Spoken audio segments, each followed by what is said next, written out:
지난 3구 대통령 선거 당시에 코로나19 확진자, 격리자 투표지를 투표함이 아닌 소쿠리, 쇼핑백, 쓰레기 봉투에 담아서 옮겼습니다. 아직 감사 착수 전이고요. 지금 자료 요구를 하고 있는 상황입니다. 근데 지금 선관위 측에서 지금 자료 제출을 거부하고 있어서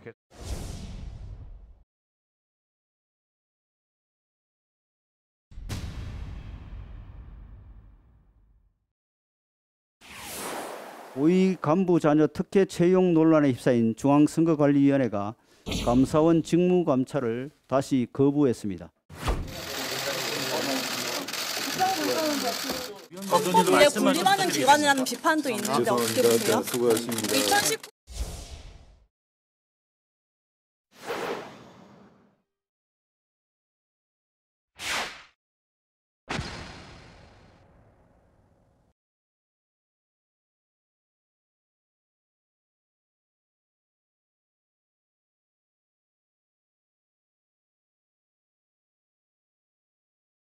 네, 공정하고 중립적으로 선거를 관리해야 할 이 중앙선거관리위원회가 특혜 채용 의혹에 대한 이 감사원의 감사를 거부하면서 이 선관위와 감사원 지금 충돌하고 있는 양상이죠.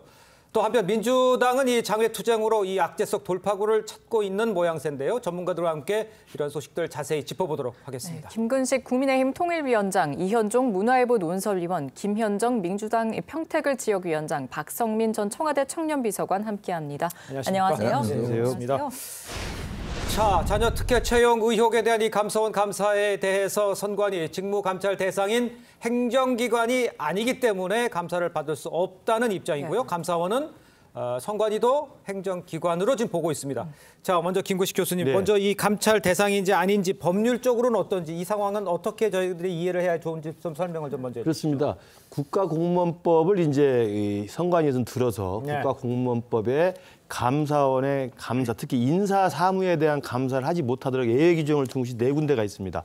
사법부인 법원, 그리고 또 같은 사법부인 헌법재판소, 그리고 입법부인 국회 3개에다가 선관위를 넣어서 4군데를 이제 인사 사무에 대해서는 감사를 못하도록 국가공무원법 규정이 돼 있는데 또 감사원법에는 어떻게 돼 있냐면 감사원법에 행정기관에 대한 감찰을 하게 돼 있는데 감찰의 예외 규정으로는 3군데만 들어가 있습니다. 헌법재판소, 법원, 국회 3군데만 들어있죠. 거기는 선관위가 빠져있기 때문에 지금 감사원에서는 선관위도 독립성이 존중되는 기관은 맞지만 행정기관으로서의 직무에 대한 감찰을 할 수 있다는 입장이고 이번에 감사를 거부한 선관위에서는 독립적인 기관이기 때문에 감사원의 감사를 지금 거부한다라고 입장을 내고 있는데 저는 선관위가 그동안에 뭐 행정부의 시녀가 돼서 그 부정선거에 연루될 위험성이 있기 때문에 민주화 이후에 독립된 그 기관으로 헌법기관으로 만들어놨거든요. 그런 독립성을 보장하는 건 맞지만 그럼에도 불구하고 공무원이고요. 그다음에 그 안에서도 인사와 직무에 대한 감찰, 예산을 또 국민세금을 쓰기 때문에 감사원의 합법적이고 정당한 감사에 대해서는 그동안 응해왔던 게 제가 볼 땐 관례로 알고 있습니다. 이미 개인 비리에 대해서는 감사원이 감사를 해서 징계 조치를 요구한 적도 있고요. 그럼에도 불구하고 이번에 엄청난 이런 특혜 비리, 짬짬이 특혜가 이루어지고 있는데 이거에 대한 감사원의 감사를 자기들의 독립성을 보장해야 되기 때문에 거부한다. 이건 국민들이 볼 때 납득하기 어려운 상황이라고 좀 생각을 합니다. 그렇군요. 그런데 과거 감사원은 이 선관위 직원에 대해서 징계를 요구한 적이 있습니다. 노태학 중앙선거관리위원장을 좀 향한 기자들의 질문도 이어졌는데 직접 한번 보시죠. 감사원 감사 받으실 수고하셨습니다. 받으실지 여부만 말씀해 주세요. 보도마 등록된 보도 자료가 배포가 되어 있습니다. 법에 군림하는 기관이라는 비판도 있는데 어떻게 보세요? 수고하십니다. 2019년에는 감사 받지 않았느냐고 하는데 지금은 상황이 다르다고 보시나요? 사원법상으로는 감사를 받을 수 있다는 게 법적 주장인데요. 설명을 한 번만 드리겠습니다. 이전에도 감사 받은 적 있으시잖아요. 당시랑 상황이 좀 달라졌다 보시는 거예요? 자, 지금 기자들 질문에서도 나왔습니다만 감사원은 2016년, 19년 인사 업무를 부당하게 처리한 선관위 직원에 대한 징계를 요구한 적이 있습니다. 그때와 지금이 다른 상황인 건지 먼저 김현정 전 대변인께서는 어떻게 판단을 하고 계신지 먼저 이야기 좀 해주시죠. 일단 김구식 교수님이 말씀하신 것처럼 그 지금 이제 선관위는 헌법과 국가공무원법 17조를 근거로 해서 그 자체적으로 사무총장이 그거에 대해서 그 감사 권한이 있다 이렇게 지금 보고 있는 거고. 네. 이제 감사원법 20조에는 이제 법원과 국회와 이제 그 헌재 세 가지만 규정되어 있는데 그거를 헌법학자들은 대부분이 그걸 예시 규정으로 보더라고요. 그래서 선관위도 거기에 포함되어야 된다라고 해석하는 것 같고 또 그 중앙 선관위원들이 그 이제 대통령이 임명한 3인하고 네. 또 대법원장이 임명한 3인하고 여야가 임명한 3인 이렇게 9인으로 구성되어 있잖아요. 네. 그러니까 거기에서 만장일치로 이거는 선관위에서 해야 된다라고 결정했기 때문에 저는 그 결정에 대한 존중을 좀 할 필요가 있다라고 보고 근데 근본적인 문제는 이것이 정말 그 채용 특혜가 벌어진 거잖아요. 일어나서는 안 될 것이고 또 거기에 고용 세습의 문제, 아빠 찬스, 형제 찬스까지 나오고 있는 그런 상황 아닙니까? 네네. 그래서 이렇게 선관위의 독립성과 이 불법 행위를 엄단하는 것은 좀 구분해서 진행할 필요가 있다고 생각을 하는데요. 네네. 일단은 여야가 국정조사에 합의를 했고 그렇죠. 검찰 수사도 지금 진행될 예정이고 그다음에 이제 국가권익위원회에서 전수조사도 시행될 것 아닙니까? 네. 이렇게 합의된 내용들에 대해서는 빨리빨리 그걸 진행을 하고 선관위와 그리고 이제 그 감사원 간에 그 기관 간에 서는 해석 다툼이 있지 않습니까? 이건 예. 다툼대로 그냥 그 다툼을 뭐 다 종결될 때까지 기다릴 필요는 없어 보이고 그건 그대로 그냥 두고 그 결정에 따르면 될 것 같다는 생각이고요. 예. 빨리 해결할 수 있는 조치들을 빨리 해서 이 근본적인 문제 해결을 해야 된다. 저는 이렇게 생각하고요. 예. 그다음에 이제 이것이 저는 그렇게 생각합니다. 이 문제가 네네. 또 한 가지는 이제 정치적인 또 그런 것도 있는 거예요. 왜냐하면 지금 현재 감사원이 과연 정치적 중립을 지키고 있느냐에 대한 국민적 비판도 분명히 있는 거거든요. 그래서 그런 것까지 덧붙여서 이 선관위의 독립성과 공정성의 문제가 좀 부각되고 있는 것인데 지금 저는 여야가 이거를 정쟁하기보다는 그 지금 벌어진 문제 있지 않습니까? 그거를 근본적으로 해결하는 엄단하고 재발 방지책을 만드는 쪽에 집중했으면 좋겠다 이 생각입니다. 근본적으로 해결하는 게 중요한데 말씀하신 것처럼 채용 논란이 계속되니까 선관위는 국민권익위 조사와 또 국회 국정조사에는 협조하겠다 입장을 밝히긴 했습니다. 그런데 이 권익위가 강제 조사권이 없거든요. 그래서 선관위에서 제공한 자료 내에서만 조사를 하게 되는데 이게 실효성이 있을까요?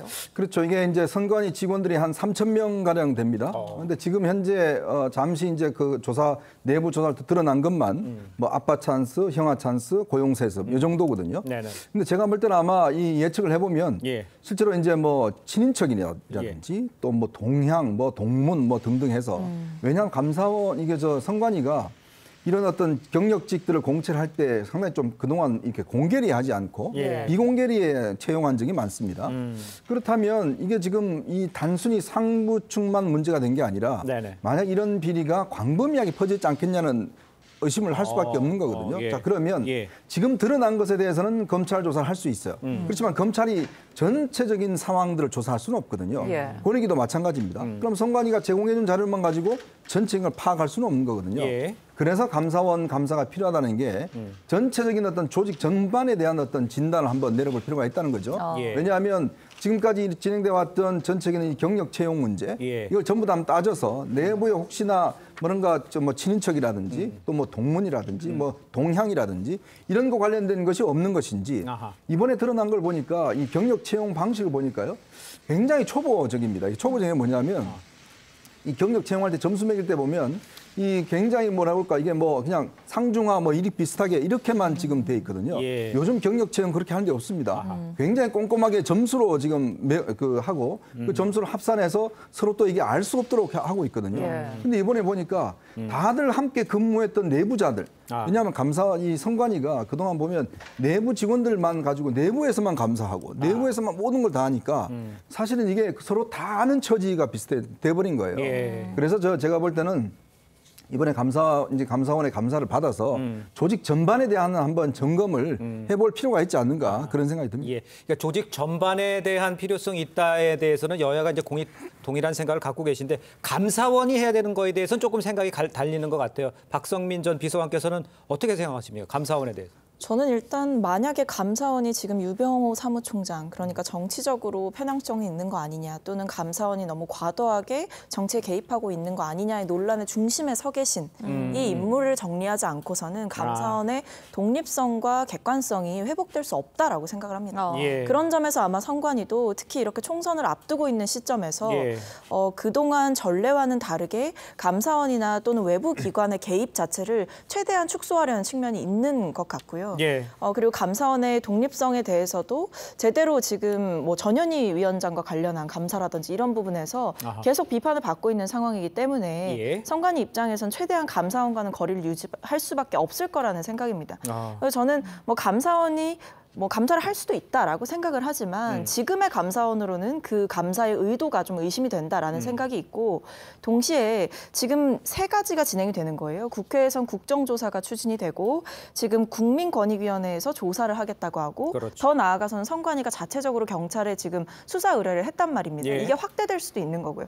그렇다고 한다면 이 3가지 트랙이 돌아가고 있는 시점에서 감사원만이 이 감사를 명확하게 해낼 수 있는 기관이다라는 거에 대해서는 또 의견이 다를 수가 있기 때문에 저는 감사원이 지나치게 이것을 정치적 공방으로 몰고 가거나 논란을 장기화시키는 것도 사실상 그 본 의도가 좀 의심되는 부분이 있다라고 생각합니다. 예. 그러니까 지금 이제 3군데에서 동시다발적으로 이제 이 특혜 채용 비리에 대한 이제 조사를 하는 거죠. 네. 이제 수사를 의뢰하면 이제 수사기관이 하게 될 거죠. 그러나 그것은 수사를 의뢰한 대상만 일단 해야 되는 것이고요. 그다음에 국정조사를 이제 여야 합의를 해서 하면 국정조사에 되면 정치적 공방으로 흐를 가능성도 있습니다. 네. 그리고 또 하나가 이제 권익위 전수조사는 권익위에서 강제성이 없기 때문에 그냥 자체 설문조사 비슷하게 응답하세요. 뭐 그런 일이 있습니까? 고백하세요. 이런 정도로 받아서 하는 거예요. 지난번 몇 년 전에 있었던 서울 메트로의 고용세습 그 조사 때도 마찬가지였습니다. 그냥 서울 메트로에 질문해서 질문지 설문조사 받는 거랑 비슷하게 했거든요. 그래서 아까 이현정 의원님 말씀하신 것처럼 지금 선관위의 이 구조적인 이 채용 비리 문제는 몇 건의 문제가 아니라 제가 생각할 때는 선관위가 그동안 이승만 시대 4.19 부정선거처럼 그런 행정부의 신여가 돼서 부정선거를 해서 안 된다라는 여야 공감대 하에서 87년 민주화위에 헌법기관으로 독립을 시켜놓은 겁니다. 그래서 무풍지대로 만들어놨어요.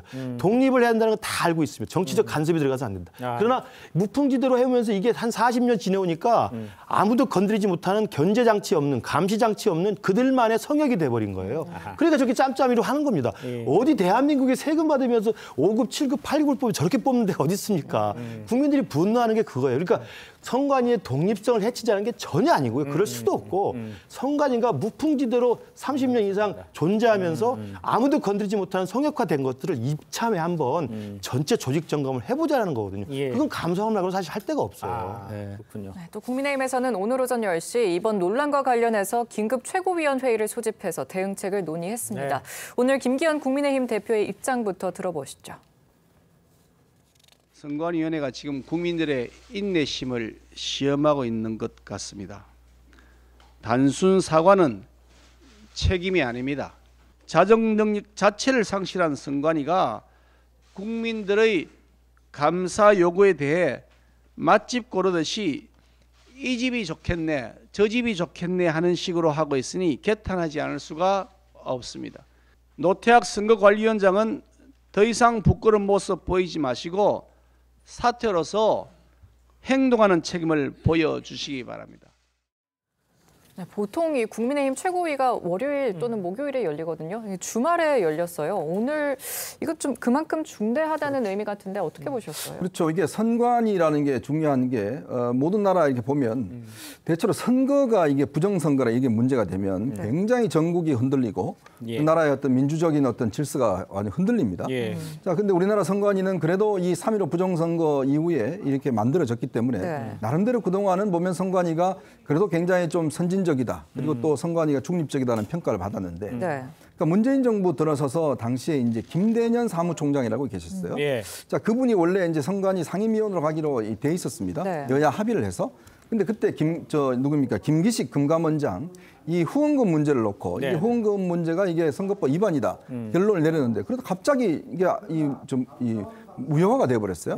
그러면서 누가 갔냐면 조혜주 상임위원이 갔습니다. 근데 조혜주 상임위원은 지난 문재인 대통령 선거 캠프에 특보로 등재됐던 분이에요. 본인은 뭐 아니라고 하지만 이미 다 그 특보 명단에 들어가 있었던 분이거든요. 근데 이분이 쓴 다음에 선거관리위원회 인사 자체가 보면 굉장히 편향적이었다라는 평가를 많이 받고 특히 당시에 보면 이 이제 당을 갖다 이름을 할 때 그때 비례정당이 있었지 않습니까?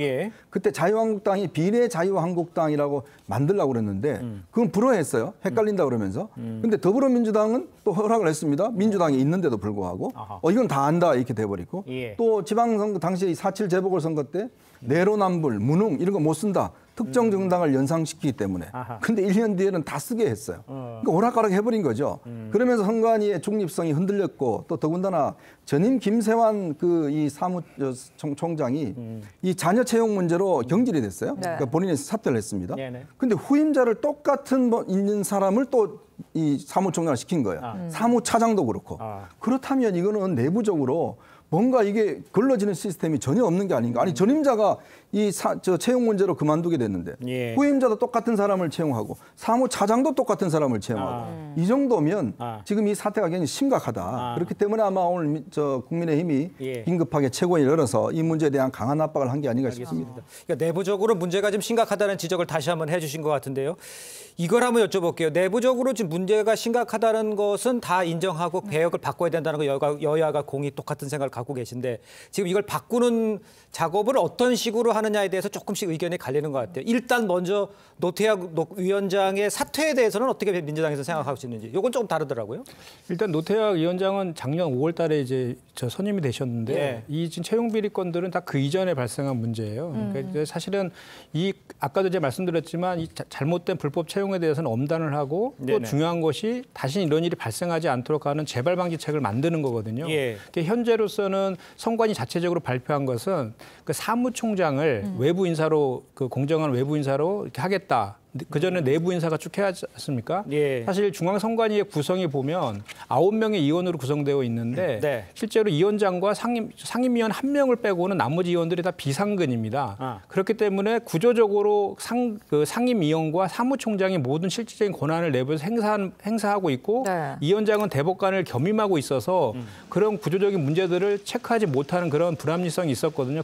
그거로 인해서 이제 내부적으로는 사무총장 외부에서 뽑겠다 이렇게 한 것 같고 또 하나는 이제 좀 전에 제가 말씀드린 것처럼 이렇게 비상근 체계로 있는 헌법기관 6군데 중에서 위원장이 비상임인 곳은 이 중앙선관위가 유일하다고 하거든요. 네. 근데 그것은 또 개헌의 문제이거든요. 그래서 저는 여야가 이것을 사실 어떻게 보면 국민의힘에서 자꾸 이 문제를 키우는 이면에는 이 선관위가 마치 우리 민주당의 그러니까 김명수 대법관 때 임명된 선관위원장이 민주당과 연계성이 있다는 그런 뉘앙스로 지금 풍기면서 비판하고 있는 지점이 있는 거거든요. 그런데 이것은 선관위는 독립성과 공정성이 대단히 중요하기 때문에 여야의 정쟁의 문제가 아니라 제가 좀 전에 말씀드린 것처럼 엄단하고 그리고 재발 방지책을 만드는 쪽에 여야가 오히려 또 지혜를 모아야 될 때다. 이건 반론이 좀 필요해 보입니다. 예, 그러니까 선관위의 정치적 중립성이라는 원칙은 모든 국민 또 여야가 합의하는 바고요. 그러나 문재인 정부 때 그 선관위원장 또 선관위의 그동안의 선거와 관련된 또 유권 해석,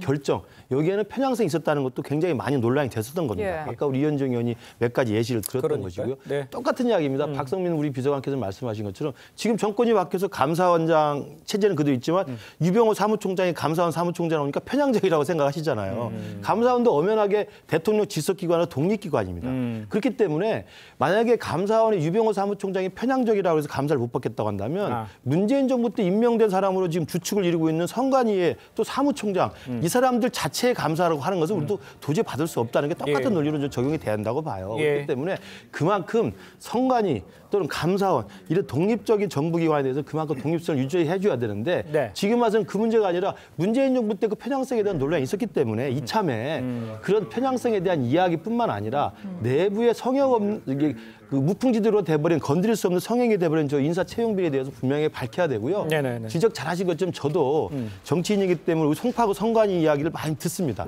무시무시해요. 정치인은 그게 그쪽에서 하나 걸면 굉장히 위험하거든요. 그럼에도 불구하고 왜 이게 구조적으로 문제냐. 대법관이 겸직하면서 중앙선관위원장을 하기 때문에 선관위 직원 출신인 사무총장과 상임위원이 모든 걸 다 장악하게 돼 있습니다. 지방 선관위도 똑같습니다. 지방의 판사님이 위원장이지만 거기 출근하지 않으세요. 바쁘세요. 그럼 거기 상임위원 한 분 하고 사무국장에 다 합니다. 이 사람은 선관위 직원들이에요. 그 사람들 자기들끼리 짬짬이 모여가지고 다 하는 겁니다. 그걸 누군가 외부에서 견제하고 감시를 해야 될 거 아니겠습니까? 그걸 이번에 좀 만들어 보자는 것이고 만약에 국정조사에서 제도적 개선방을 만들면 반드시 중앙선관위원장, 각 지자체 선관위원장 제발 겸직하는 비상근이 아니라 확실하게 전문적이고 균형감가 있고 공정성이 보장되는 인사를 상근직으로 만들어야 됩니다. 그래서 선관위 직원으로 올라온 사람들이 자기들끼리 짬짬해서 서로 주고받으는 이 구조를 깨야 됩니다. 알겠습니다. 또 감사원과 관련된 다음 네. 쟁점도 짚어보죠. 전현희 권익위원장은 그제죠. 2일 SNS에 감사위원 만장일치로 책임을 묻지 않는 불문 결정을 내렸다 이렇게 말을 했습니다. 네. 그런데 어제 감사원이 또 만장일치로 불문 결정했다는 일부 보도는 사실이 아니라고 문자로 좀 공지를 반박을 했고요. 이거 갈수록 좀 엉키는 분위기예요. 그러니까 지금 감사원에 정확히 어떤 결정을 내렸는지 아직 네. 발표를 하고 있지 않기 때문에 알 수는 없고 지금 일부 나오는 이야기는 그러니까 사안별로 좀 다른 판단을 내렸다 뭐 이런 이야기도 나오고 있습니다. 근데 아마 이제 전현희 위원장이 이제 본인은 뭐 일단 다 의문을 벗었다라고 이야기를 하는데 예. 핵심적인 게 바로 이제 그 옛날 추미애 전 법무부 장관의 이 아들 문제, 그 수사와 관련된 문제인데 박은정 전 위원장 같은 경우는 당시 조국 전 장관 수사할 때 법무부 장관일 때 이거 지금 이해충돌의 여지가 있다라고 결정을 내렸어요. 그런데 그 후임에 추미애 전 장관은 이해충돌 없다라고 결정을 내렸습니다. 거의 비슷한 사안인데 자 그러면 여기 결정에 대해서 이제 문제가 있는 것이고 또 하나는 국민권익위원회가 세종시에 있습니다. 근데 전현희 위원장은 지금 살기는 이제 서울에 살아요. SRT로 매일 출퇴근을 한다고 그래요. 근데 대부분 오후에 이제 출퇴근을 한다는 거죠. 그러니까 예전에 뭐 일부 언론 보도에 따르면 실제로 출근을 한 지가 33% 정도고 서울에서는 한 50% 정도다. 본인은 뭐 일이 있었기 때문에 안 갔다고 이야기를 하는데 이 근태가 이게 굉장히 문제가 되는 거 아니냐. 이런 문제가 있었고요. 그리고 이제 지금 현재 나온 거는 일단 현재 직원에 대한 이제 뭐 징계 이거는 뭐 하는 것인데 그래서 이게 이제 한 20일밖에 남지는 않았습니다.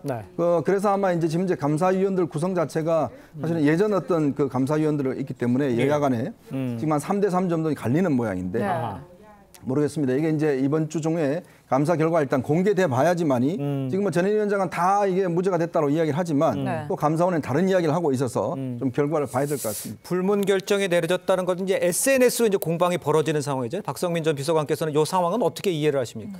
일단 실제로 여러 언론이 이번 그 사안을 두고 보도를 한 것들을 보면 내부 취재를 했겠죠. 보면 감사위원 6명이, 그러니까 최재희 위원장을 제외하고 6명이 만장일치로 이 전현희 위원장에 대해서 책임을 묻지 않겠다. 불문 결정을 내렸다라는 거는 저는 이견이 없다라고 판단했습니다. 다만 이견이 지금 나온 건 감사원 내부에서 지금 갑자기 반박을 한 건데 여기에 대해서는 감사원 자체가 책임 있게 투명하게 밝혀야 되는 것이고요. 그렇다고 한다면 그동안의 언론 보도가 다 거짓이라는 이야기니까 사실 신빙성이 좀 떨어진다라고 보여지고 저는 덧붙여서 지금 이 결정이 불문 결정이 나오는 과정까지 그중에 이제 유병호 사무총장 제가 앞서도 잠깐 언급을 드렸는데 이분이 굉장히 격렬하게 저항을 했다고 합니다.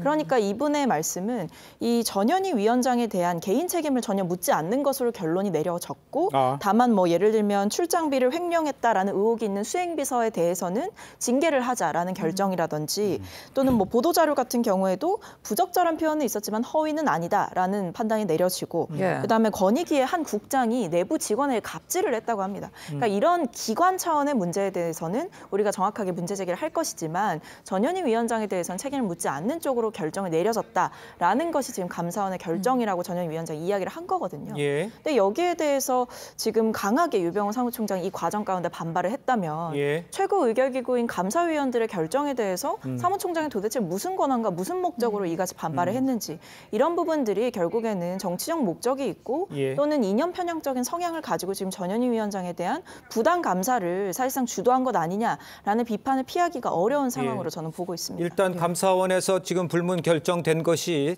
단 확정된 것이 아니다라고 이미 언론을 통해서 공지됐기 때문에 그게 전체가 지금 말씀하신 것이 다 맞다라는 뜻은 아니라는 거를 제가 다시 한번 말씀을 드리고요. 자, 다음 주제로 저희는 좀 넘어가 보도록 하겠습니다. 자, 이재명 민주당 대표는 서울에 이어서 어제 부산에서 열린 후쿠시마 오염수 방류 반대 집회에 참석을 했습니다. 이재명 민주당 대표와 김기현 국민의힘 대표의 어제 목소리부터 들어보시겠습니다. 윤석열 대통령에게 이렇게 요구합니다. 한반도에 대한민국의 영토를 바다를 더럽히는 오염수 방출 절대 안 된다고 천명하라. 안전성 검증 없는 해양 투기 결코 반대한다. 철저한 안전 검증 시행하라. 대한민국 대통령이니까 대한민국 국민들의 명령을 따르라. 후쿠시마 오염수와 관련해서는 이미 문재인 정권 시절부터 IAEA의 검증 절차를 거치는 것이 맞다는 입장을 밝힌 바가 있습니다. 자신들에게 덮어 씌워져 있는 각종 의혹 덩어리들을 벗어버리려고 몸부림친들 해결되지 않습니다. 국민 현혹을 중단하시길 바랍니다.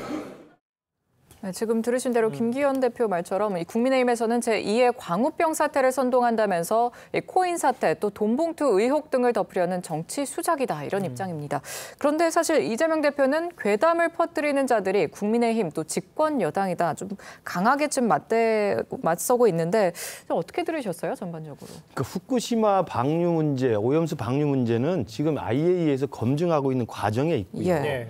저는 저렇게 확인되지 않은 과학적 근거 없는 괴담과 수산물에 대한 공포심을 조장해서 과연 우리나라 어업에 만약에 문제가 있고 수산물 소비에 문제가 있다면 그걸 누가 책임을 집니까? 저는 그 부분을 생각하는 분들이 야당인지 저는 이해할 수 없고요. 저는 이번에 히로시마에 있었던 G7 정상회의의 성명에 나는 가장 정확한 기준이라고 생각합니다. 네. 그 G7에 있는 사람이 서방 선진국 7개국 아닙니까? 서방 선진 7개국 G7 정상에 모여서 공동 성명에 명시된 바가 있어요. 정확히 제가 문구를 기억하는데 인간과 자연에 해를 끼치지 않게 하기 위해 IAEA의 안전 기준과 국제법에 따라 독립적인 검증을 지지한다. 이렇게 되어 있습니다. 네네. 거기에 토를 달 이유가 뭐가 있습니까? 그렇지 않습니까? 거기에 미국, 영국, 일본, 프랑스, 독일, 다 캐나다, 이탈리 다 들어와 있는 거예요. 거기 G7 정상회의 성명이 그대로 아닙니까? 네네. 인간과 자연에 해를 끼치지 않도록 하기 위해서 IAEA 안전기준과 국제법에 따른 독자적인 검증을 우리가 지지한다. 지금 검증을 지켜보고 있는 겁니다. 네. 그런데 왜 나와서 해양 투기 반대한다, 왜 다 죽인다, 독극물이다, 왜 이러고 있습니까? 근거가 있습니까? 정말 그리고 저기에 그분들은 뭐 야당이라서 규탄대한다고 그러는데 가보십시오. 사람들 그 반응이 무반응입니다. 그러니까 이미 우리 많은 젊은이들은 일본을 좋아하고 일본으로 가고 있고 수산물 안전하게 다 먹고 있습니다. 예. 그리고 지금 방류하지도 않았습니다. IAEA 검증 기준의 결과가 나오지 않았어요. 왜 저렇게 야당에 나와서 전국을 돌아다니면서 할까요? 저는 그렇기 때문에 지금 돈봉투 사태, 코인 사태, 내부의 개딸 사태 이런 등등으로 내부에 너무 복잡하기 때문에 이런 시선을 밖으로 돌리려고 하는 야당의 저는 그 장애 집회가 아닌가 그렇게 생각할 수밖에 없다고 봅니다. 집회에서 무반응이었다 이런 건 좀 개인적인 좀 견해로 비춰지고요. 어떻게 들으셨어요, 이건? 현장의 반응 정말 뜨겁습니다. 저도 서명운동 평택역 앞에서 하는데 정말 많은 분들이 서명해 주세요. 두 분이 좀 다르게 해석을 하시는 거예요. 그거는 아니 진보 보수를 떠나서 정말 나의 우리 가족들의 생명과 안전과 관련된 문제라고 인식하고 계신 거거든요. 네. 그리고 야당에서 그런 국민의 생명과 안전 그리고 어민들의 생존권과 관련된 문제에 대해서 당연히 목소리 내는 건 당연한 야당의 전 책무라고 보고요. 예. 그리고 이것이 좀 전에 말씀드린 것처럼 국민의 생명과 안전과 연계되어 있기 때문에 가장 보수적으로 접근해야 되는 것도 또 맞는 거예요. 그리고 이런 논란을 자초한 것은 사실 윤석열 정부에서 자초한 측면이 커요. 다들 아시겠지만 그 대통령 후보 시절에 후쿠시마에 원전 사고가 없었다라고 발언도 하셨고 지난번에 한일 정상회담 때 그 한국 국민들 후쿠시마 오염수 방류에 대해서 한국 국민들을 설득하겠다 이런 얘기들이 교도통신통해서 또 언론에 나온 바도 있지 않습니까? 예. 그 이후에 정부의 태도라든지 또는 그 과학적 검증을 얘기했지만 시찰단으로 갔다 온 분들은 일본에서 보여준 현장과 그 자료만 보고 돌아와서 그 결론도 내리지 못하고 이런 상황 아니겠습니까? 이런 상황에서 야당에서 이렇게 하는 건 맞다고 보고 IAEA는요. 사실 기본적으로 그 원전과 관련된 국제 기구이지 않습니까? 그러니까 원전의 안정성을 하고 그걸 좀 확장시키려는 기본적인 그 태생적인 저게 존재 이유가 있는 거거든요. 그리고 이미 그 오염수 방류에 대해서 긍정적인 입장 표명을 한 사실도 있는 거거든요. 예. 그런데 우리가 주목해야 될 건 뭐냐면 IAEA에서요. 그 체르노빌 그 죽음의 숲이라고 부르는 체르노빌 원전 사고하고 이 후쿠시마 원전 사고 두 개를 가장 나쁜 7등급의 세계에서 가장 나쁜 그 원전 사고를 규정하고 있거든요. 그럼에도 불구하고 오염수 방류에 대해서는 또 긍정적인 입장을 견지하고 있는 그 이면에는 이런 게 있어요. 일단은 이 IAEA 검증 결과에 대해서 그 결과는 아직 나오진 않았지만 이미 그런 태도를 통해서 예상이 된다는 것이고 또 하나는 일본의 어민들도 다 반대하고 있지 않습니까? 그리고 이미 도쿄전력에서 후쿠시마에 있는 어민들에게 피해 보상을 해주기 위해서 4조 8천억을 예산을 책정해놨다고 합니다. 아직 방류도 안 했는데 거기다 태평양 도서국 18개국부터 해서 대부분의 국가들이 다 러시아, 중국 포함해서 다 반대하고 있는 이런 상황 속에서 왜 유독 인접국인 한국에서만 이렇게 전향적인 태도로 국민들한테 오해를 살 만한 태도를 보이는지 저는 이해가 되지 않는다는 거고요. 그리고 또 하나는 이제 국민의힘에서 초청했던 앨리슨 교수, 영국 옥스퍼드대 교수가 뭐 1리터도 먹을 수 있다 이렇게 발언하신 분 있잖아요. 그분이 일단 기본적으로 이 안정성에 대한 그 검증이 선행된다는 걸 차치하더라도 안전하다 하더라도 그 해양 투기에 대한 이유를 물었을 때 비용 절감 때문이라고 했어요. 그러면 일본의 비용을 절감하기 위해서 왜 해양에다가 오염수를 방류하는 거를 허용해 주느냐 이 문제도 또 있는 겁니다. 그리고 그 오염수를 처리하는 방법은 5가지가 있다고 해요. 그 중에 하나가 해양 투기인 거고 그 바다에 대한 쓰레기 투기하는 거에 대해서 얼마나 국제적으로 큰 문제거리가 되고 있습니까?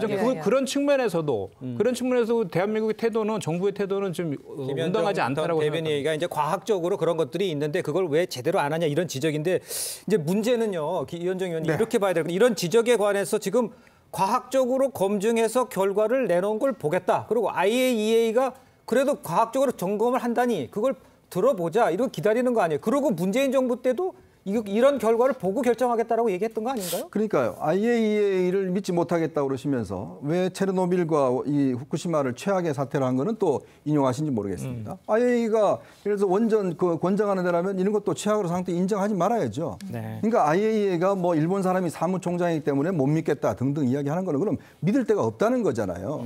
그러니까 IAEA도 마찬가지죠. 이게 IAEA가 어떤 한 나라만 구성된 게 아니지 않습니까?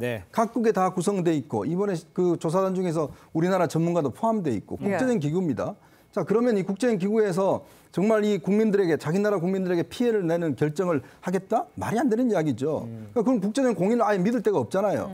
자, 그러면 그거를 결과에 따라야 되고 또 하나는 자, 그러면 정작 그런 문제의식이 있으면 이번에 시찰단 국회에 불러서 한번 따져보면 될 거 아니겠습니까? 근데 지금 이미 따지기 전에 전국 돌면서 지금 뭐 영토 침범이다 이야기를 하는데 자, 보십시오.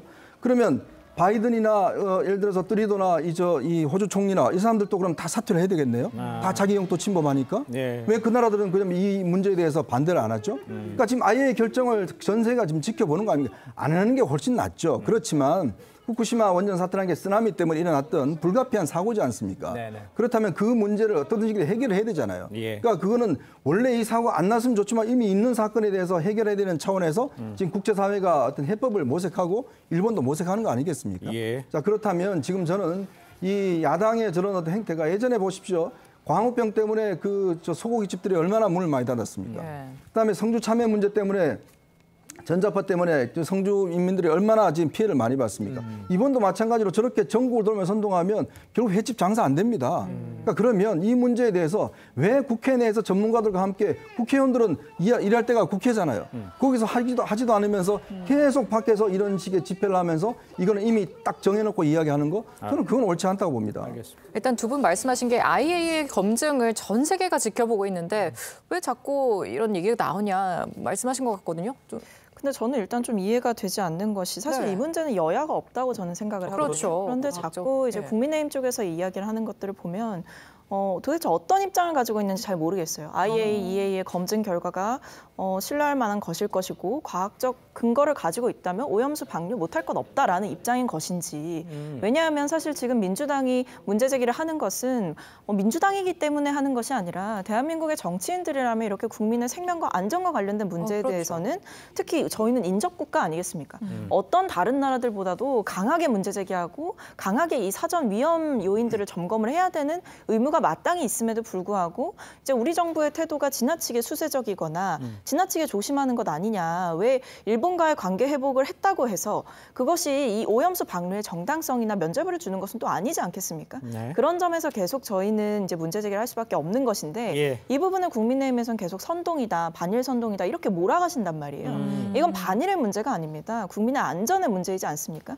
여기에 대해서 지금 뭐 일부 사실관계와 다른 말들도 하셨어요. 예를 들면 문재인 정부 시절에는 괜찮다고 해놓고 왜 이제 와서 안 된다고 하냐. 네, 괜찮다고가 아니라 네. 검사를 해서 그 결과를 IAEA의 검사를 보고 결정을 해야 된다. 그러니까 이제 제가 말씀드리는 거는 당시에 정의용 외교부 장관도 괜찮다고 한 거 아니야. IAEA 검증 결과만 있다면 괜찮다고 했는데 왜 이제 와서 또 이걸로는 불충분하다라고 이야기를 하는 거냐라고 말씀을 하시는데 사실 이것도 보면 당시에 정의용 외교부 장관의 발언에는 IAEA 얘기만 있는 것이 아니었습니다. 그러니까 다른 조건들도 있었어요. 예를 들면 객관적이고 과학적인 근거가 있어야만 가능한 것이고 우리 정부와 사전에 소통을 해야 된다라는 부분이라든지 또는 IAEA 검증 과정에서 우리나라의 연구진이나 아니면 관련한 연구소 대표를 보내야 된다.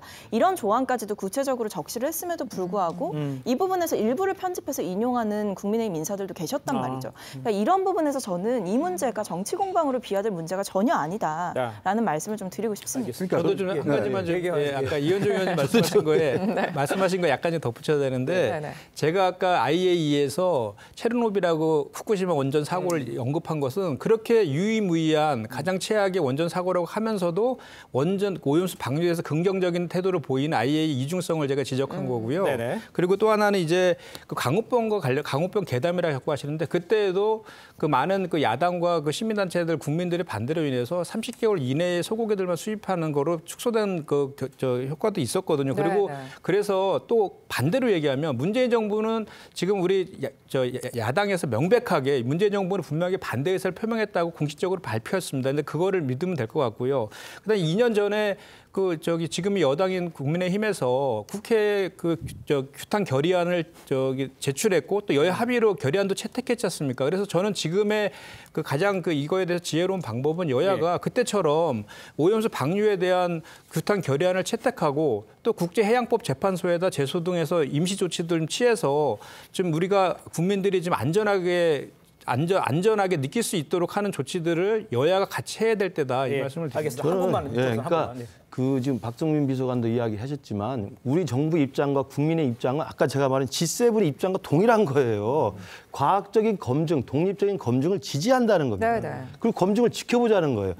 오히려 그런 검증이 나오기도 전에 과학적이고 독립적이고 객관적인 검증 사실이 나오기도 전에 미리 편파적으로 선언적으로 지금 이게 광우병 사태와 똑같이 이건 괴담을 막 만들면서 이건 먹을 수 없는 것이고 이건 방류해서는 안 되는 것이고 이건 거의 방사성 폐기이고 방사능 테러다라고 주장하는 게 민주당이죠. 그러니까 민주당이 그런 걸 하려면 과학적인 근거를 가지고 이야기해야 된다는 거예요. 그러니까 저는 IAEA의 검증을 지지한다고 하는 G7의 저는 7개국 정상이 했던 이야기를 우리 정부가 똑같이 유지하고 있고 정의용 장관도 그 입장에서 저도 벗어나지 않고 있죠. IAEA 검증을 지켜본다는 것이고 우리 박 비서관이 말씀하신 3가지 조건도 똑같죠. 과학적 근거가 있어야 된다.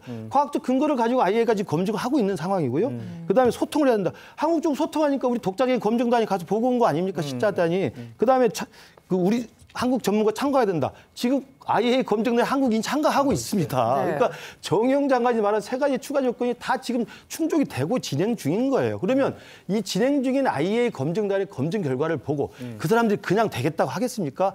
다 각종의 다양한 과학적인 객관적 증거와 자료를 놓고 설명을 할 거 아닙니까? 그걸 본 다음에 다른 전문가들 또 다른 어떤 단체 전문가들이 반대하면 그때 의견을 가지고 이야기하면 되는 건데 그것이 나오기도 전에 지금 이재명 대표와 지금 민주당 국회의원 분들은 전국을 돌아다니면서 이건 안 된다. 지금 서방 7개국 중에 절대 안 된다고 하는 나라가 어디 있습니까? 지켜보자는 거 아니겠습니까? 알겠습니다. 일단 또 다른 민주당의 쟁점들도 짚어보겠습니다. 민주당이 2021년 전당대회 돈봉투 의혹으로 민주당을 탈당한 송영길 전 대표가 어제 SNS를 통해 검찰을 향해서 제발 빨리 나를 소환하라 이런 말을 했습니다. 송 전 대표 왜 이러는 걸까요? 그러니까요. 누가 오라고 그랬나요? 아니 파리에서 본인이 이재명 대표가 오라고 그래서 왔지 않습니까? 검찰에서 오라고 그런 적 한 번도 없습니다. 자 그러면서 본인이 알아서 그냥 검찰 출두했다가 검찰이 뭐 조사할 계획이 없다 그러니까 다시 돌아갔어요. 그러니까 오늘 또 올려서 왜 빨리 소환 안 했냐고 이야기는 하시는데 글쎄 누가 오라고 했는지 모르겠지만 이거 검찰한테 지금 불평할 문제가 아니죠. 검찰은 검찰 나름대로 지금 순서대로 지금 수사를 벌이고 있는 거거든요. 윤관석 그다음에 이성만 의원에 대해서 일단 지금 체포동의안 제출해놨고 그다음에 추가적으로 돈 받은 의원들, 돈봉투 받은 의원들 아마 추가적인 조사가 있을 겁니다. 자 그다음에 아마 좀 최종적으로 마지막에 송영길 전 대표를 수사하겠죠. 왜냐하면 뭐 모든 게 그렇지 않습니까? 마지막에 제일 스타가 나오잖아요. 네. 그러니까 본인 검찰이 그냥 송영길 대표를 벌써 수사하겠습니까? 그러니까 본인이 황급해서 또 이재명 대표가 들어오라고 그러니까 들어왔는데 그걸 자꾸 이제 검찰 탓으로 하면 검찰도 억울하겠죠. 예. 근데 송 전 대표 제발 빨리 나를 소환하라 이거 어떻게 보셨습니까? 뭐 아무래도 제가 추측하건데 네네. 지금 이제 송영길 전 대표 입장에서는 관련자들을 다 계속해서 수사를 하고 있다면 본인을 소환하지 않을 이유가 없다라고 판단하는 것 같습니다. 그렇다고 한다면 왜 이거를 소환을 계속 안 하느냐라고 본인도 아마 생각을 하셨겠죠. 그렇다면 검찰이 사실상 이 돈봉투 의혹 사건을 수사함에 있어서 속도를 내기보다는 오히려 이 국면을 이제 총선 때까지 좀 끌고 가려는 것 아니냐라는 그 정치적 의도를 저는 우회적으로 좀 비판을 했다라고 생각을 하고요. 예. 물론 이제 뭐 본인이 소환을 해라 마라라고 결정을 할 수 있는 권한은 없습니다. 그리고 그럴 위치도 아닐 그렇죠. 뿐만 아니라 이제 검찰이 알아서 수사를 하는 부분이겠지만 어쨌든 저렇게 계속해서 메시지를 내는 것은 이제 초기에 돈봉투 사건과 관련된 연루자들에 대한 수사가 굉장히 속도감 있게 진행될 것이라는 예측이 있었음에도 불구하고 사실상 송영길 전 대표의 육성이 이제 녹취 파일에 있었음에도 아직까지 소환을 하고 있지 않는 이 상황이 그렇다면 검찰은 도대체 어디까지 수사를 했으며 속도를 낼 의지가 있느냐 그러니까 이런 부분을 종합적으로 저는 비판을 한 것이라고 보입니다. 알겠습니다. 자, 이런 가운데 이제 이와 관련된 이 검찰 지난달 24일 윤관석, 이성만 두 의원에 대해서 구속영장을 청구를 했습니다. 오늘 12일 체포동의안 표결을 앞두고 있죠. 탈당을 하기는 했지만 당내 분위기는 어떻고 뭐 일단 개인적으로 다 투표를 하는 각자 하는 걸로 되어 있나요 지금? 뭐 이 문제에 대해서는 당에서는 정말 그 엄중하게 보고 있고 위기 상황으로 보고 있습니다. 그리고 이제 아시겠지만 뭐 체포동의안에 대한 투표는 무기명 비밀 투표이기 때문에 이제 투표하기 전에 한동훈 장관이 그 체포에 대한 이유를 설명하고 당사자들이 소명하는 절차를 거치지 않습니까? 그 내용을 듣고 이제 판단하겠지만 기본적으로 당내 현재 분위기는 가결될 분위기로 저는 알고 있습니다. 그런 제가 좀 확인해 보면 대부분이 이거는 그 가결될 것 같고 그리고 다만 이제 저는 이제 이런 얘기를 좀 하고 싶어요. 이게 체포동의안의 표결 이전에 저는 당사자들이 적극적으로 법원에 좀 출석하겠다 이렇게 밝히는 것도 한 방법이라고 생각하는 게 이게 사실 300만 원 지금 혐의가 300만 원 받았다는 거 아닙니까? 그렇기 때문에 300만 원 갖고 헌법기관인 국회의원을 구속한다는 게 사실 약간 좀 과도한 측면이 분명히 있는 거잖아요. 그리고 과거에 2008년도에 그 한나라당에서 돈봉투 사건이 있었을 때 바퀴 때 당시에 그 당대표 후보가 1억 8천여만 원을 뿌렸다 그랬었는데 그거에 대해서 고승덕 전 의원이 300만 원 받은 걸 폭로하면서 이제 이게 수사가 들어갔잖아요. 그때도 그 한 20명의 의원들이 그 수수한 혐의를 받고 있었지만 단 한 명도 처벌되지 않았어요.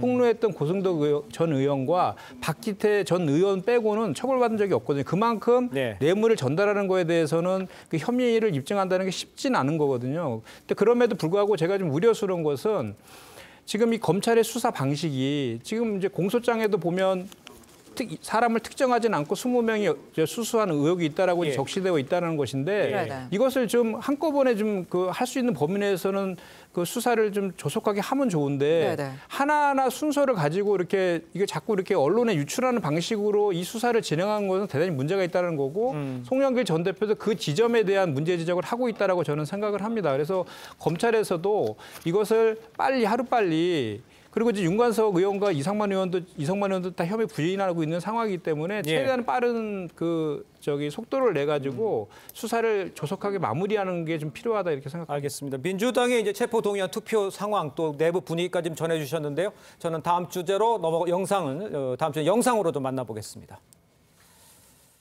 윤리특별위원회에서 결정한 절차에 따라서 성실하게 소명을 할 계획입니다. 의원님 혹시 뭐 자진 사퇴하시거나 이럴 의견이 있나요?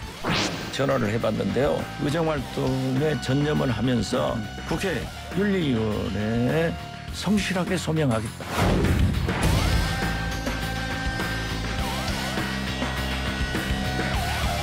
김남국 의원 사고 인권은 혹시 논의됐었을까요? 의장님이 이제 판단해서 아마 적절하게 조치를 할 것으로 봅니다.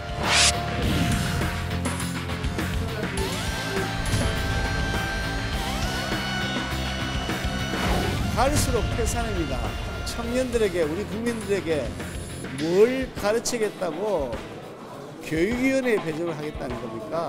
김남국 의원은 지금이라도 당장 국회의원직을 사퇴해야 하고 자, 국회의장이 결정을 했습니다만 이 코인 논란으로 민주당을 탈당한 김남국 의원 소속 상임위원회를 법사위에서 교육위로 옮기니까 국민의힘에서는 비교육적이다 이렇게 얘기가 나오고 있어요. 예. 이현정 의원님 어떻게 봐야 됩니까? 이제 무소속이기 때문에 아마 이제 국회의장이 이제 배당을 한 것 같은데요. 네, 법사위에 지금 시대전환 조정훈 의원이 무소속으로 있기 때문에. 네. 근데 참 저는 김남국 의원이 갈 데가 과연 있나 생각이 들어요. 왜냐하면 사실 교육이라는 게 이제 우리 교육 정책을 담당한 데 아니겠습니까? 네. 그러면 앞으로 예를 들어서 수업 중 가상화폐 투자 합법화 뭐 이런 거 하겠습니까? 아니, 학생들한테 뭘 배우겠어요? 그러니까 왜냐하면 국회의원들이 뭔가 국민들의 모범이 돼야 되는 거 아니겠어요? 근데 본인은 상임위원회 중에 계속 가상화폐 투자하는데 저렇게 뭐 본인은 잘못이 없다고 이야기를 하니까. 네. 근데 그런 분이 교육에 가서 어떻게 정부를 상대로 해서 교육 정책을 따지겠냐고요. 그러니까 얼마나 이게 비웃음을 사겠습니까? 그러니까 국민들이 보시기에도 어떻게 저런 자격이 없는 의원이 기본적으로 교육에 가서 우리 교육 정책을 할까? 저는 지금 김남국 의원이 갈 때는 윤리특위밖에 없다. 윤리특위 가서 거기서 심판받는 게 저는 합당하고 지금 저 상태에서 과연 의정활동 제대로 되겠습니까? 근데 더군다나 국민들을 더 분노케 하는 것은 본인이 한 2주 넘게 지금 혼자 자명을 했지 않습니까? 그랬죠. 그러면 최소한 나왔으면 그동안 자명했으면서 본인이 여러 가지 검토를 해봤을 거 아니에요? 그럼 국민들의 그 의구심에 대해서 최소한의 설명을 해야 될 거 아닙니까? 근데 지금 와서 벌써 무슨 뭐 고소한다, 법적 대응한다라고 이야기를 하고 있는데 아니 진상조사 한다고 그래놓고 탈당해버리고 지금 뭐 그 잠적해서 뭔가 나올 것 같더니만 일체도 모습도 드러내지 않고 도대체 국민을 어떻게 하는 건지 모르겠습니다. 예. 그런데 8일 김남국 의원의 징계를 논의할 이 윤리특위 자문위가 좀 첫 회의를 열죠.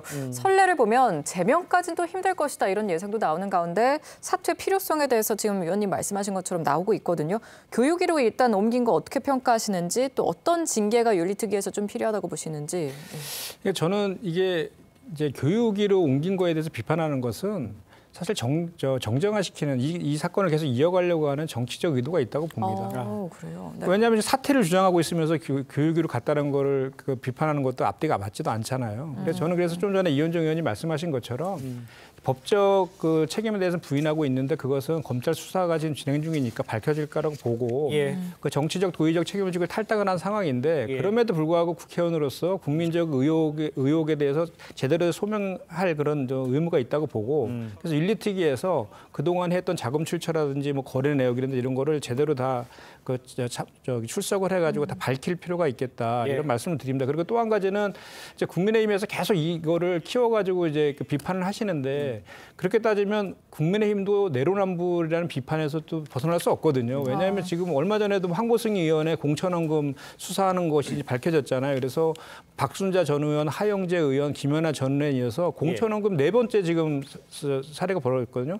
그거는 이건 못지않게 아주 나쁜 구태거든요. 그거에 대해서도 그럼 전수조사도 요청도 하고 저기 당에서 윤리 제소도 하시고 그런 비판들을 왜 안 하는 겁니까? 그것도 같이 균형 있게 좀 할 필요가 있겠다 저는 알겠습니다. 네. 자, 정치권 소식은 여기까지입니다. 네 분과는 인사 나누겠습니다. 고맙습니다. 감사합니다. 감사합니다. 감사합니다.